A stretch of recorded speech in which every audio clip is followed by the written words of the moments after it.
بسم اللہ الرحمن الرحیم الرحمن علم القرآن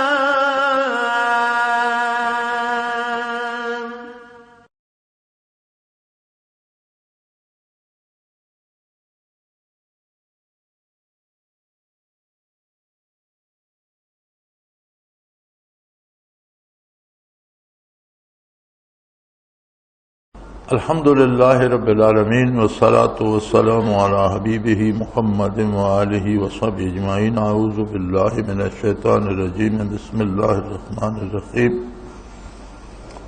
وَإِن تُطِعْ أَكْثَرَ مَنْ فِي الْأَرْضِ يُضِلُّوكَ عَنْ سَبِيلِ اللَّهِ إِن يَتَّبِعُونَ إِلَّا الظَّنَّ وَإِنْ هُمْ إِلَّا يَخْرُصُونَ.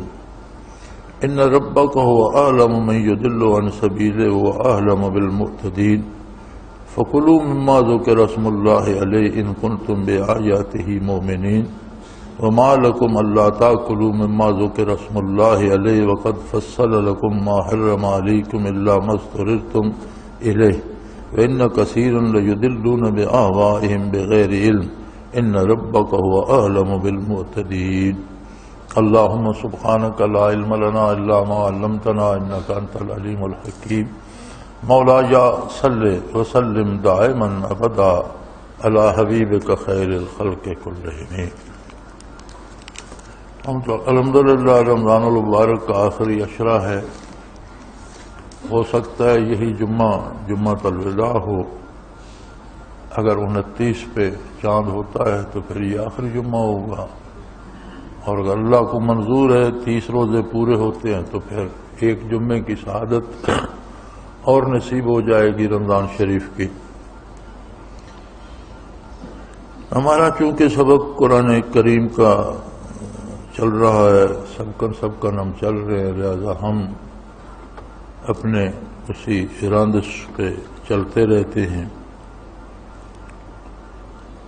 ان آیات مبارکہ کا جن کی تلاوت کا شرف میں نے حاصل کیا ہے، ان کا سادہ سا با محاورہ ترجمہ عرض کر دیتا ہوں کہ اے میرے حبیب، اگر دنیا کے اکثر یا زیادہ لوگوں کی بات آپ مانیں گے تو وہ تو آپ کو اللہ کی راہ سے ہٹا دیں گے. اس لیے کہ اکثریت محض اپنے گمان کا اتباع کرتی ہے، ان کے پاس کوئی دلیل نقلی ہوتی ہے نہ عقلی، محض اپنے وہم اور اپنے گمان پہ عمل کرتی ہے. اور بالکل انہم اللہ یخرصون، محض قیاسی باتیں کرتے ہیں، اس کے ساتھ کوئی دلیل نہیں ہوتی. ان ربک وعالم من یضل عن سبیلہ، اور جو اللہ کی راہ سے بھٹکتا ہے اللہ کو خوب علم ہے، اللہ جانتا ہے کہ کون غلط کر رہا ہے. وہو اعلم بالمعتدین، اور جو اللہ کے حکم کا اتباع کرتے ہیں، اللہ کے نبی کی اطاعت کرتے ہیں، اللہ ان کو بھی فردن ذاتی طور پر جانتا ہے. فَكُلُوا مِمَّا ذُكِرَ اسْمُ اللَّهِ عَلَيْهِ، جو چیزیں اللہ نے حلال کی ہیں یا وہ ذبیحہ جس پر اللہ کا نام لیا گیا ہے وہ کھاؤ. وَقَدْ فَصَلَ لَكُمْ مَا حَرَّمَ عَلَيْكُمْ، چونکہ اللہ نے تفصیل سے بیان کر دیا ہے کہ کیا کیا چیز حرام ہے، لہذا حرام سے بچو اور حلال کھاؤ. إِلَّا مَا اضْطُرِرْتُمْ إِلَيْهِ، ہاں اگر مجبور ہو جائے، کوئی قریب المرگ ہو جائے اور حلال میسر نہ ہو تو اتنا حرام کھا سکتا ہے جس سے جان بچ جائے، لیکن وہ حرام حلال نہیں ہوتا، حرام ہی رہتا ہے. اسے جان بچانے کے لیے 2 لقمے کھانے پر عذاب یا سزا نہیں ہوگی. وَإِنَّ كَثِيرًا لَّيُضِلُّونَ بِأَهْوَائِهِمْ بِغَيْرِ عِلْمٍ، اکثر لوگ کسی علمی دلیل کے بغیر محض اپنا اٹکل پچو لگا کر خود بھی گمراہ ہوتے ہیں، دوسروں کو بھی گمراہ کرتے ہیں. ان ربک هو اعلم بالمهتدین، اور تیرا پروردگار ان سب کو خوب جانتا ہے جو ہدایت یافتہ ہیں، جو ہدایت پر عمل کرتے ہیں. بڑی خوبصورت بات اور سب سے پہلی بات جو ان آیات کریمہ میں اللہ کریم نے بتائی ہے وہ ہمارے اس جمہوری نظام کے بارے ہے، جس کے متعلق ہمارے سارے سیاستدان اور سارے دانشور جو کہلاتے ہیں اور ادیب اور کالم نگار اور تقریباً سارے ہی اس بات پہ متفق ہیں کہ جی جمہوریت ضرور رہنی چاہیے، لیکن جمہوریت ہے کیا؟ حضور اکرم صلی اللہ علیہ وسلم کی بعثت نے روئے زمین پر پہلی دفعہ جمہوریت کا اجرا کیا۔ یہ لفظ عربی کا ہے، جمہور کہتے ہیں سب مل کر جو ایک کام کریں وہ جمہور ہوتا ہے۔ جمہوریت ہوتی ہے جس پر سب کی رائے متفق ہو جائے، لیکن حضور کی بعثت سے پہلے جہاں تک تاریخ انسانی ہے وہاں تک آپ کو بادشاہتیں ملیں گی، ذاتی حکومتیں ملیں گی، کسی عام آدمی کی کوئی رائے نہیں ملے گی۔ جمہوریت کا بنیادی پتھر ہی قرآن حکیم نے رکھا، محمد الرسول اللہ صلی اللہ علیہ وسلم نے رکھا، لیکن اسلامی جمہوریت اور رائج الوقت مغربی جمہوریت میں بڑا فاصلہ ہے، یہ ضد ہیں ایک دوسرے کی۔ اسلامی جمہوریت یہ ہے کہ جس شعبے کا کام ہے اس شعبے کے ماہرین کی اکثریت جس طرف ہو جائے وہ جمہوریت ہے، اور تھوڑے لوگ خلاف ہوں تو انہیں چھوڑ دیا جائے۔ یعنی اگر بات قانون کی ہے تو قانون دانوں کی اکثریت اس پہ متفق ہو جائے اور جو لوگ اس کے خلاف ہیں وہ تھوڑے ہوں تو اکثریت کو جمہور مانا جائے گا اور وہ سب کا فیصلہ مانا جائے گا، اس پر عمل کیا جائے گا۔ اگر بات ہے سڑکیں بنانے کی، عمارتیں بنانے کی، سکول بنانے کی، ہسپتال بنانے کی، تو یہ شعبہ انجینئرز کا ہے۔ ملک کے نامور انجینئرز جمع کیے جائیں گے، ان میں سے اکثریت جس بات پہ متفق ہو جائے اس پر عمل کیا جائے، یہ جمہوریت ہے۔ اور چند لوگ اگر اس سے اتفاق نہیں کرتے تو ان کی پرواہ نہ کی جائے۔ یا بات ہے شعبہ مالیات کی، وزارت خزانہ کی بات ہے جی کس طرح بجٹ بنے اور کتنے اخراجات کہاں ہوں اور آمدن کہاں سے آئے، تو جو ماہرین مالیات ہیں، جو لوگ مالیات کے نظام کو سمجھتے ہیں، ان کو جمع کیا جائے گا۔ ان کی اکثریت جو رائے دے گی وہ جمہور کی رائے ہوگی، اور اگر کچھ لوگ اس کے خلاف بھی ہیں تو ان کی پرواہ نہ کی جائے گی۔ یہ ہے اسلامی جمہوریت۔ جو ہمارے ہاں رائج ہے یہ عام اکثریت، یعنی کسی کو اس بات کی خبر ہے یا نہیں وہ اپنا ووٹ دے دیتا ہے، وہ رائے دے دیتا ہے، ووٹ گنے جاتے ہیں، جس طرف زیادہ ہو گئے یہ جمہوریت ہے۔ یہ جمہوریت نہیں ہے، بلکہ قرآن کہتا ہے کہ اس طرح اگر اکثریت کی بات مانو گے، وَإِن تُطِعْ أَكْثَرَ مَنْ فِي الْأَرْضِ، اگر روئے زمین پر اکثریت کی بات آپ قبول فرما لیں گے، يُضِلُّوكَ عَنْ سَبِيلِ اللَّهِ، تو یہ اکثریت آپ کو اللہ کی راہ سے ہٹا دے گی۔ وہ تو ایسے مشورے دیں گے جو اخلاقیات کے اور احکام الہی کے اور شریعت اسلامی کے خلاف ہوں گے۔ آپ مکہ مکرمہ میں بھی دیکھ لیں، تائید کرنے والے کتنے لوگ تھے اور مخالف کتنے تھے۔ مدینہ منورہ ریاست اسلامی بن چکی تھی، 3000 گھروں کا چھوٹا سا گاؤں تھا جسے مدینہ النبی صلی اللہ علیہ وسلم کہتے۔ اب تو ان سب چیزوں کو اللہ کریم نے ہماری نظروں سے اوجھل کر دیا، شاید ہم اس قابل ہی نہیں تھے کہ اس مٹی کی بھی زیارت کرتے۔ وہ گھر جو عہد نبوی میں تھے وہ بہت نیچے رہ گئے ہیں، اور اوپر مٹی چڑھ چڑھ کر اور اوپر تہیں بن بن کر تو اوپر شہر آباد ہو گئے۔ میں ایک دفعہ مدینہ منورہ میں تھا تو اس وسعت کر رہے تھے، حرم شریف کی وسعت کے لیے عمارتیں گرا رہے تھے، ایک جگہ سے انہوں نے مشینوں سے عمارت گرائی تو نیچے اس کے تہ خانہ بھی تھا، اس کو گرایا تو نیچے آبادی اور پرانے کھنڈر اور پرانے گھر تھے، اس سے بھی نیچے تھے جو کسی زمانے میں آباد رہے۔ تو مدینہ منورہ میں تو اب احد سلامت ہے، اس کی زیارت ہو جائے، یہ جبل صلہ ہے وہ زمین سے اوپر ہے، باقی وہ زمین ساری تو بہت نیچے دب گئی۔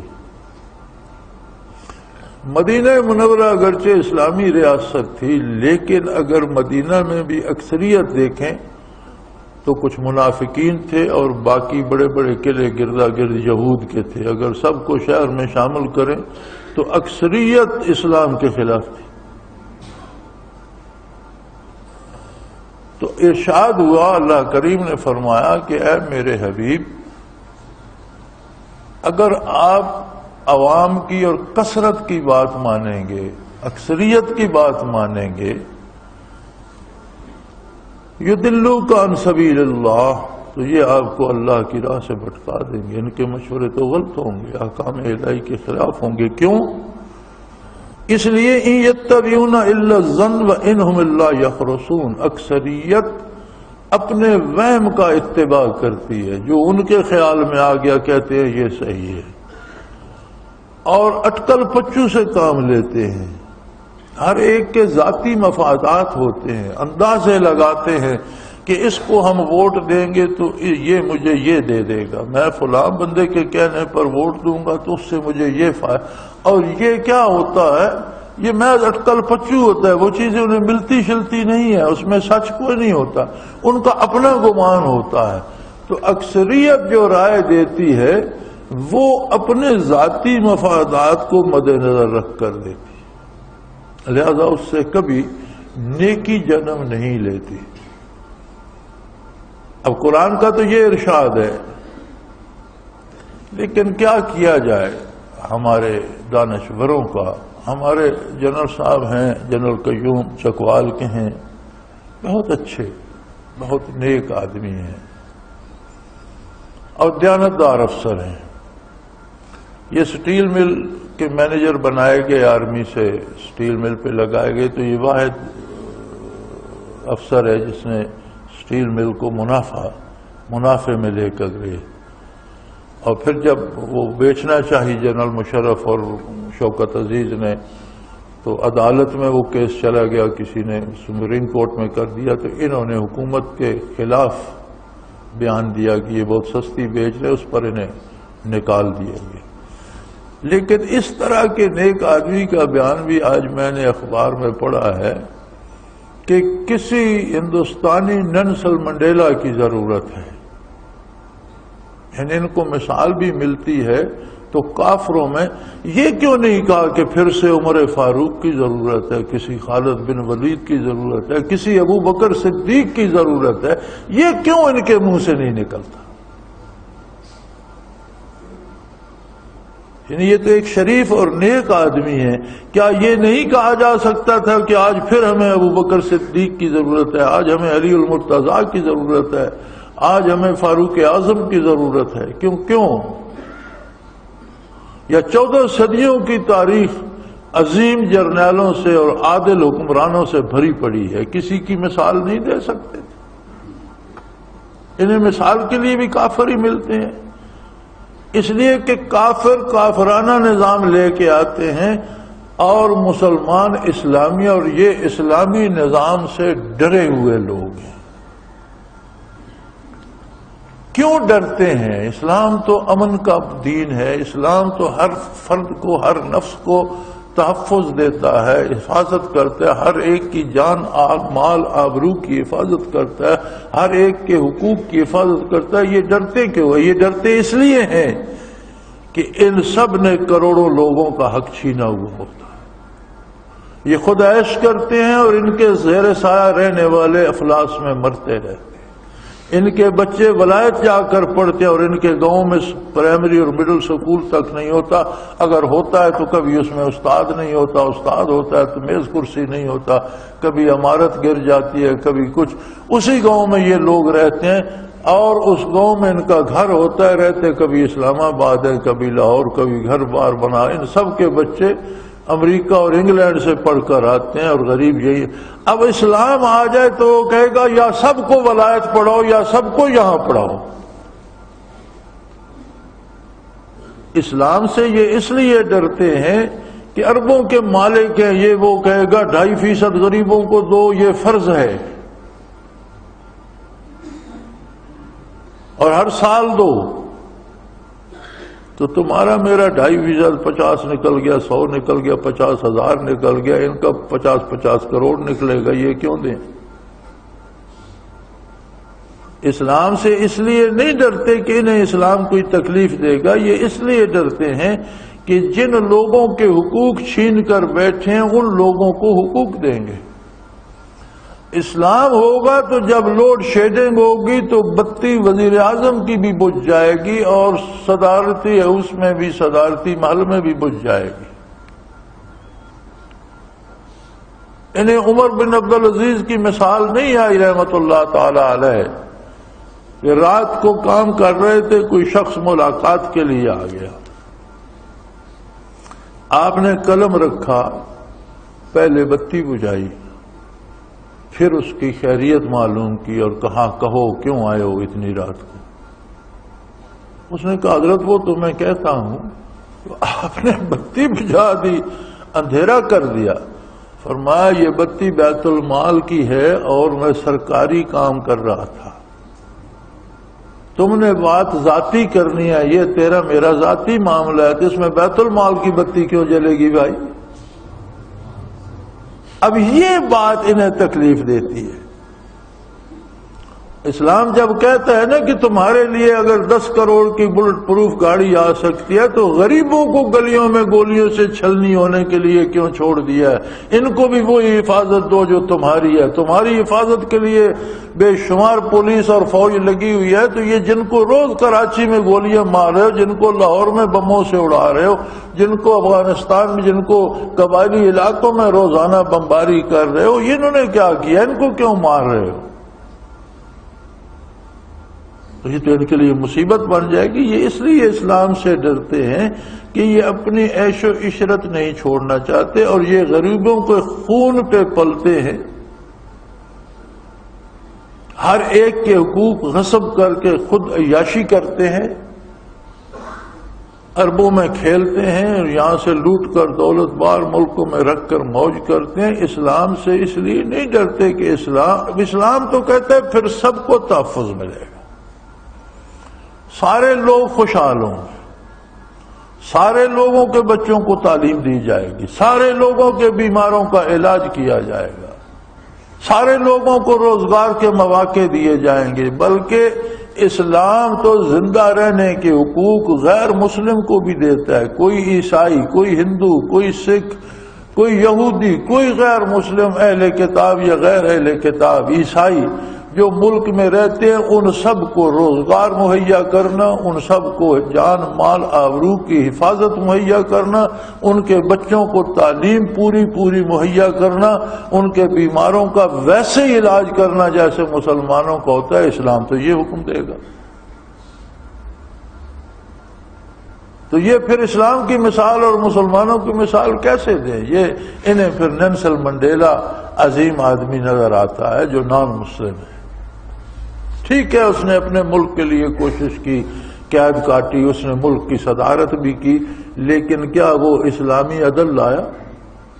اس نے اسلام کو قبول کیا، اس نے محمد الرسول اللہ کو مانا، اس نے اللہ کی کتاب کو مانا؟ اگر نہیں تو ہم اس کو کیوں مانیں گے؟ کیا ان دانشوروں کے پاس اس سوال کا جواب ہے؟ قرآن کریم کہتا ہے کہ اے میرے حبیب، دنیا میں اکثریت مفاد پرستوں کی ہوتی ہے، بدکاروں کی ہوتی ہے، اکثریت اپنی خواہش نفس کی پیروی کرنے والوں کی ہوتی ہے۔ اگر نری اکثریت کی بات مانو گے تو یہ تو کوشش کریں گے کہ آپ کو بھی اللہ کی راہ سے معاذ اللہ ہٹا دیں۔ نبی کا راہ ہدایت سے ہٹنا محال امر ہے، لیکن مثال اس لیے دی گئی ہے کہ اگر نبی کو بھی یہ کام نہیں کرنا چاہیے تو پھر غیر نبی کو تو اس سے بہت زیادہ احتیاط کرنی چاہیے، بہت زیادہ بچنا چاہیے، بہت زیادہ دور رہنا چاہیے۔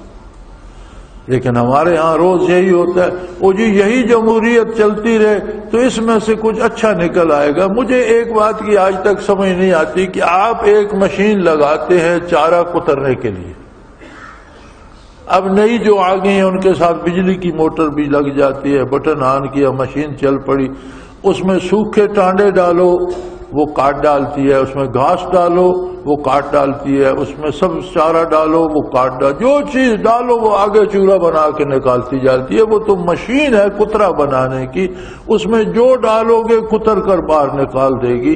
آپ کا یہ نظام کترے کی مشین ہے، اس میں جو ڈالو گے وہ کترا ہی بنتا چلا جائے گا۔ اسے 63 برس آپ لوگوں نے چلا لیا، 63 صدیاں اور چلا لو، اس سے کسی بھلائی کی کوئی توقع نہیں، اس سے کبھی خیر برآمد نہیں ہوگی۔ کترے کی مشین میں آپ کوئی چیز ڈالیں گے تو آپ سمجھیں کہ وہ آگے کوئی چیز بنا کر نکال دے گی، نہیں، وہ ٹکڑے کر کے نکالے گی۔ یہ مشین ہی کترے کی لگی ہوئی۔ ظالموں اس سے باز کیوں نہیں آتے؟ کیا تم نے اللہ کے سامنے جواب نہیں دینا؟ 20 کروڑ انسانوں کا جب جواب دو گے تب پتہ چلے گا۔ اور یہ بھول جاؤ کہ ہم عیش کر رہے ہیں، ہمارا کسی نے کیا بگاڑنا ہے، نہیں۔ ان ربک هو اعلم من یضل عن سبیلہ، اللہ ہر فرد سے واقف ہے جس نے اس کا راہ چھوڑ دیا ہے۔ یہ بھول جاؤ کہ تمہیں کوئی نہیں پوچھے گا، یہ بھول جاؤ کہ کوئی پوچھنے والا ہی نہیں، ہمارا آج تک کسی نے کیا بگاڑا ہے، تمہارا آج تک صبر کیا ہے۔ اقتدار میں ہوتے ہوئے تمہاری بیٹیوں کے سکینڈل اخباروں کی زینت ہے، اقتدار میں ہوتے ہوئے تمہاری بیویوں پر عدالتوں میں مقدمے چل رہے ہیں بے ایمانی کے اور لوگوں کے پیسے کھانے کے، اقتدار میں ہوتے ہوئے تمہارے خلاف عدالتوں میں مقدمے چل رہے ہیں کہ یہ چور ہے اور اتنے پیسے لوٹ کر لے گیا، یہ ڈاکو ہے۔ اس سے زیادہ بھی کسی ذلت کا تصور ہے؟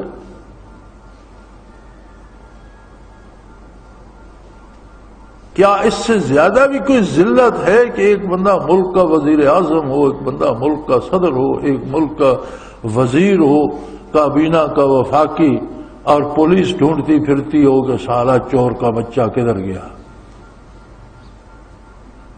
وہ اللہ جانتا ہے ایک ایک کو، تمہیں اس نے یہاں بھی رسوا کیا ہوا ہے، اور جب آگے جاؤ گے تو آگے کوئی بات ہی الگ ہے۔ وہاں سفارشیں اس عدالت میں نہیں ہوں گی، وہاں جھوٹ کو سچ اور سچ کو جھوٹ بنانے والے کروڑوں روپے لے کر بحث کرنے والے وکیل نہیں ہوں گے، وہاں گواہ بھی سچے ہوں گے، عدالت بھی سچی ہوگی، اور فیصلے بھی حق پر ہوں گے۔ سو فرمایا یہ تم نے لوگوں کو دھوکہ دے رکھا ہے، اور جمہوریت جمہوریت کہتے ہو۔ جمہور نام ہے جس جس شعبے کی بات ہے اس شعبے کے صاحب رائے لوگوں کی اکثریت جمع ہو جائے، یہ جمہور ہے، اور یہ جمہوریت دی محمد الرسول اللہ صلی اللہ علیہ وسلم نے۔ اب اس کی نقل تیار کی اہل مغرب نے، جس میں وہ کہتے ہیں، علامہ مرحوم نے کہا تھا کہ بندوں کو گنا کرتے ہیں، تولا نہیں کرتے۔ یعنی یہ جمہوریت دیکھو کہ چیف جسٹس آف پاکستان کا ایک ووٹ، اور ایک چرواہا جو جنگل میں پیدا ہوا، جنگل میں رہتا ہے، جنگل میں مر جائے گا، اس نے کچھ دیکھا سنا ہی نہیں، کچھ پڑھا لکھا بھی نہیں، اس کا بھی ایک ووٹ۔ یہ جمہوریت ہے۔ اور پھر اس جمہوریت، پہلے تو یہ خود بے ایمانی ہے، بے ایمانی میں پھر بے ایمانی کرتے ہیں، ووٹ اس صندوق میں ڈالو، نکلتا اس میں سے۔ پولنگ سٹیشن پر بندے جو آتے ہیں انہیں گنو، ان کی تعداد 20,000 نہیں بنتی، شام کو ووٹ نکلتے ہیں تو 60,000 ہوتے ہیں۔ یا اللہ، یہ 40,000 فرشتے ووٹ ڈال گئے، کدھر سے آ گئے؟ یعنی بے ایمانی در بے ایمانی، بے ایمانی میں پھر بے ایمانی۔ ایک زمانہ تھا کہ لوگ بے ایمانی دیانتداری سے کرتے تھے، یہ بڑی عجیب بات ہے، ہم نے وہ زمانہ دیکھا ہے۔ ٹھگ ہوتے تھے، چور ہوتے تھے، چوریاں کرتے تھے، لوگوں سے پیسے ٹھگ لیتے تھے، لیکن وہ جو ان کا اپنا گروپ ہوتا تھا اس میں بے ایمانی نہیں کرتے تھے، آپس میں دیانتداری سے بانٹتے تھے۔ ایک چور چوری کر کے لے آتا تھا تو یہ نہیں کہ دوسرے چوروں سے چھپا لے، جو اس کے حصے دار ہوتے تھے ان کو پورا کہتے تھے پہلے بے ایمانی کریں اور بے ایمانی میں بے ایمانی نہ کریں، اتنے ذلیل تو نہ ہو جائیں۔ اور اب بھی جو لوگ سمگلنگ کا کاروبار کرتے ہیں، ہنڈی کا کاروبار کرتے ہیں، غیر قانونی چوری، کروڑوں روپے ادھر سے ادھر کر دیتے ہیں اور ایک کاغذ کی چٹ پہ اسے لکھ کے دے دیتے ہیں کہ یہ چٹ لے جا، وہ دبئی سے آتا ہے، پاکستان میں فلاں بندے کو مل، وہ تجھے پیسے دے دے گا، اس کے پاس کوئی رسید نہیں ہوتی، کوئی اس پہ عدالت کی مہر نہیں ہوتی، کچھ نہیں۔ دبئی اس نے اس سے پیسے لے لیے، امریکہ میں لے لیے، انگلینڈ میں لے لیے، عرب میں لے لیے، اور کہا یہ میری چٹ لے جاؤ پاکستان میں فلاں بندے کو دو، تمہارے پیسے تمہیں وہ آ کے یہاں دیتے ہیں، اسے پورے پیسے مل جاتے۔ یعنی آج بھی بے ایمانی کے کام میں بھی لوگ احتیاط کرتے ہیں کہ ایمانداری سے کرو، سوائے سیاستدانوں کے یہ بے ایمانی میں بھی بے ایمانی کرتے ہیں۔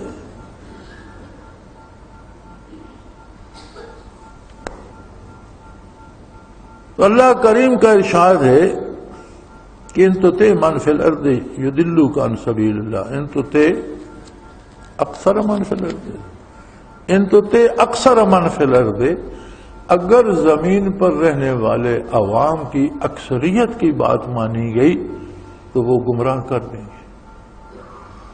یا اللہ گمراہ کیوں کر دیں گے؟ فرمایا اس لیے کہ اکثریت وہ ہے ان یتبعون الا الظن، یہ اپنے گمان کی موہوم امیدوں کی پیروی کرتے ہیں۔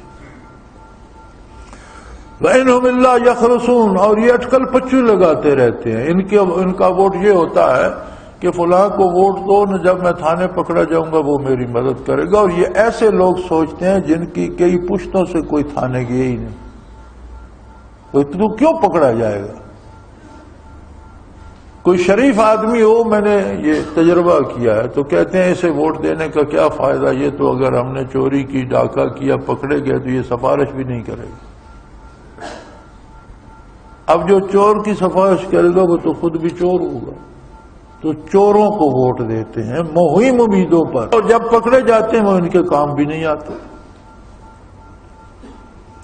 اور فرمایا یہ اس طرح کا شیوا رکھنے والے یہ نہ بھولیں کہ ہم مزے کر رہے ہیں اور ہمیں کوئی پوچھے گا نہیں۔ ان ربک وہ اعلم من یضل عن سبیلہ، تیرا پروردگار ایک ایک بندے کو خوب جانتا ہے جو اس کے راہ سے ہٹا ہوا ہے۔ وہ دیکھ رہا ہے کہ رہتا میری زمین پر ہے، زندگی میری دی استعمال کر رہا ہے، بدنی قوتیں میں نے اسے دی، مال میں نے دیا، اولاد میں نے دی، گھر میں نے دیا، سب نعمتیں میری استعمال کر رہا ہے اور اطاعت شیطان کی کر رہا ہے۔ خیر، جب تک میں نے اسے مہلت دی ہے، رہے آنا تو میرے پاس ہی ہے۔ ان ربک هو اعلم من یضل عن سبیلہ وهو اعلم بالمعتدین، اور جو لوگ اللہ کی اطاعت کرتے ہیں وہ بھی یہ فکر نہ کریں کہ ان کی عبادت، ان کی مجاہدے، محنتوں کو کس کو پتہ نہیں، اللہ ایک ایک کے دل اور اس کے خیال سے بھی واقف، ایک ایک فرد کو ذاتی طور پر جانتا ہے، ایک ایک بندے کی شاہ رگ سے اس کے قریب ہے۔ وہ جانتا ہے کون سجدے میں سر رکھ کے اس کی عظمت بیان کرتا ہے، وہ جانتا ہے کون حرام سے بچتا ہے اور حلال کھاتا ہے، وہ جانتا ہے کون اس کے نبی کا اتباع کر رہا ہے، اور وہ ان کو بھی جانتا ہے جو مخالفت کر رہے ہیں، جو ظلم کر رہے ہیں، جو برائی کر رہے ہیں، وہ ان کو بھی جانتا ہے۔ اللہ پروردگار جانتا ہے، یعنی یہاں ان ربک کا فرمایا، ربوبیت صفت ہے اللہ کی۔ صفت ربوبیت بہت وسیع ہے۔ مولانا ابوالکلام آزاد رحمۃ اللہ علیہ نے سورہ فاتحہ کی ایک تفسیر لکھی ہے، اتنی بڑی موٹی کتاب ہے اور اتنی بڑی، اور صرف سورہ فاتحہ کی تفسیر ہے۔ اس میں جب وہ صفت ربوبیت پہ بحث کرتے ہیں تو کئی باب چلتے چلے جاتے ہیں کہ ربوبیت باری کہاں کہاں، کس کس طرح، کیا کیا بانٹ رہی ہے۔ حیرت ہوتی ہے کہ اس اللہ کے بندے نے کتنی وسعت سے ان چیزوں کو جمع کر دیا ہے. وہ ہر ذرے کو پیدا کرنا، تنکے سے لے کر چھوٹی مچھر کیڑے سے لے کر ہاتھی تک مخلوق، اور زمین سے لے کر آسمانوں تک، اور سمندر سے لے کر آسمانوں کی مخلوق، ہر ذرے ہر فرد کو پیدا کرنا، اسے ضروریات دینا، ان ضروریات کو مکمل کرنا، ہر وقت ہر جگہ ہر ایک کے لیے، یہ ربوبیت ہے. تو اس کے ہر حال سے واقف ہوگا تو ضرورتیں پوری کرے گا. اس لیے یہ لفظ ربا کا استعمال فرمایا کہ جو پال رہا ہے، جو تیری ضرورتیں پوری کر رہا ہے، جو تجھے ہر لمحہ سانس لینے کی طاقت دے رہا ہے، جو تیری رگوں میں خون دوڑا رہا ہے، جو تیرے خون کو پیدا کر رہا ہے، تیرے وجود کے ایک ایک سیل کو بنا رہا ہے، وہ تیری حرکتوں سے بھی اور ارادوں سے بھی اور تیرے عقیدے سے بھی اور عمل سے بھی واقف ہے. وہ جانتا ہے کہ کون مخالفت کر رہا ہے میرے حبیب صلی اللہ علیہ وسلم کی، اور کون اتباع کر رہا ہے محمد الرسول اللہ کا.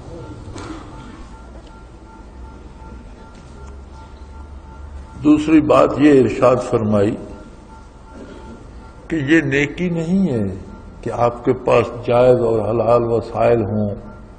اللہ نے آپ کو رزق دیا ہے، آپ میلے اور پھٹے کپڑے پہنے پھرتے ہوں کہ یہ بزرگی ہے. یہ بزرگی نہیں ہے. اللہ نے آپ کو حلال رزق دیا ہے اور آپ بھوکے مرتے پھرتے ہوں اور گرتے پڑتے پھرتے ہوں اور کھائیں نہیں. یہ بزرگی نہیں ہے. بلکہ حدیث شریف کا مفہوم ہے کہ آدمی کے رہن سہن اور اس کے لباس سے یہ پتہ چلنا چاہیے کہ اللہ نے اسے کتنی حیثیت دی ہے. یہ بھی اللہ کا شکر ادا کرنے کا ایک طریقہ ہے. اور میں جو چیزیں اللہ نے حلال کی ہیں کھاؤ. اسلام نے زندگی کے فلو کو روکا نہیں ہے، زندگی کے بہاؤ کو روکا نہیں ہے. زندگی بھی ایک سیلاب کی طرح ہے، روکی نہیں جا سکتی. آپ دریا کو روک نہیں سکتے. آگے بند بنا دیں گے، ایک وقت آئے گا وہ بند بھر کر وہ اس کے اوپر سے گزر جائے گا. اسلام نے نہ کمانے سے روکا ہے، نہ کھانے سے روکا ہے، نہ پہننے سے روکا ہے، نہ شادی کرنے سے روکا ہے، نہ اولاد پالنے سے روکا ہے، نہ گھر بنانے سے روکا ہے. ہاں، حصول رزق کے جائز اور حلال ذریعے بتائے. جائز اور حلال ذریعے سے کماؤ، اچھا کھاؤ، اچھا پہنو، عزت سے رہو، حرام کے قریب مت جاؤ، دوسرے کا حق چھین کر مت کھاؤ. فرمایا فَكُلُوا مِمَّا ذُكِرَ اسْمُ اللَّهِ عَلَيْهِ، جس پر اللہ کا نام لیا جاتا ہے وہ ذبیحہ حلال ہو جاتا ہے. جو چیزیں اللہ کے نام پہ ذبح ہوتی ہیں وہ کھاؤ. اللہ یہ کہ شریعت نے کچھ چیز سرے سے حرام کر دی ہو، جو حرام ہے وہ تو تکبیر پڑھنے سے بھی حلال نہیں ہوگا. بلکہ فقہا نے یہاں تک لکھا ہے کہ کسی نے اگر چوری کی مرغی پکڑ لی تو اس کا ویسے ہی سر کاٹ کے حرام کھائے، اسے ذبح نہ کرے. یہ بڑی عجیب بات ہے. کسی نے چوری سے کسی کا کوئی جانور پکڑ لیا، بیل گائے پکڑ لیا، بکری پکڑ لی، مرغی پکڑ لی، اب وہ اسے کھانا چاہتا ہے تو اسے ذبح نہ کرے گا، ایسی چھری مار کے اسے، اب اس کے لیے حرام ہے. حرام پر تکبیر پڑھنے سے حرام حلال نہیں ہوتا، بلکہ تکبیر پڑھ کر اسے حلال سمجھنے والا حرام کو حلال سمجھنا کفر ہے.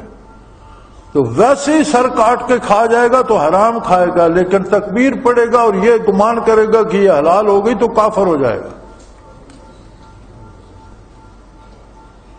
حرام کو حرام سمجھ کر کھانا گناہ ہے، حرام کو حلال سمجھنا کفر ہے. اسی طرح حلال کو حرام سمجھنا بھی کفر ہے. لہذا جو حلال نعمتیں اللہ نے دی ہیں وہ کھاؤ پیو. اللہ کریم کا یہ مقصد نہیں کہ تمہیں بھوکا پیاسا مارے یا تم اچھے کپڑے نہ پہنو، بلکہ دنیا کی نعمتیں بھی حقیقتاً مومن کا حصہ ہے. کافر جو کھا رہا ہے وہ مومن کے طفیل کھا رہا ہے.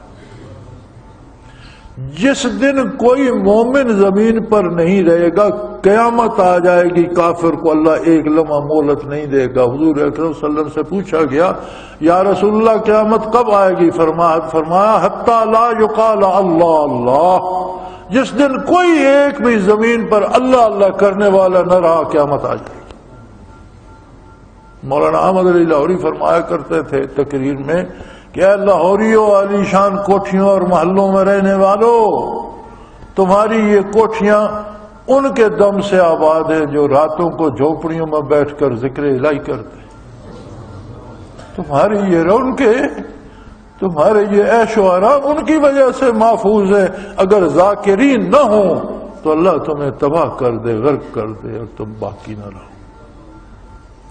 تو یہ نعمتیں دنیا میں بھی جو باقی ہیں، یہ ان کی نسبت سے باقی ہیں جو اللہ کا ذکر کرتے ہیں، اللہ کو یاد کرتے ہیں۔ اللہ کا ذکر کیا ہے؟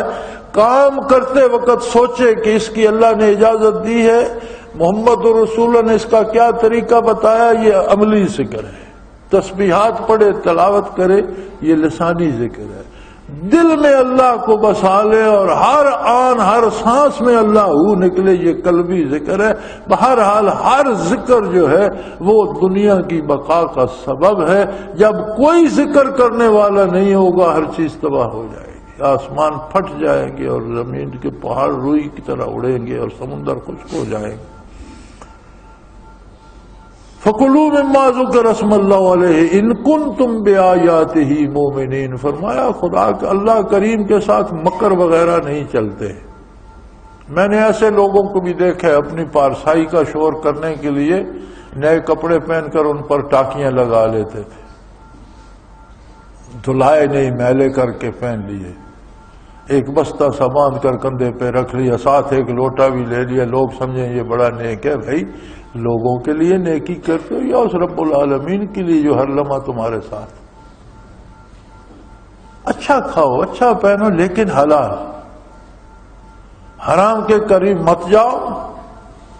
اگر تم ایماندار، شرط کیسی لگائی ہے کہ اللہ کو مانتے ہو تو پھر دکھاوے میں نہ آؤ، اس دکھاوے کی عبادت نہ کرو، دکھاوے کی زندگی نہ گزارو، جو کچھ ہو سامنے رہو۔ وَمَا لَكُمْ أَلَّا تَأْكُلُوا مِمَّا ذُكِرَ اسْمُ اللَّهِ عَلَيْهِ، اور جس پر اللہ کا نام لیا گیا، جو چیز اللہ نے حلال کر دی، وہ کیوں نہیں کھاتے ہیں؟ وجہ کیا ہے؟ کیا وجہ ہے؟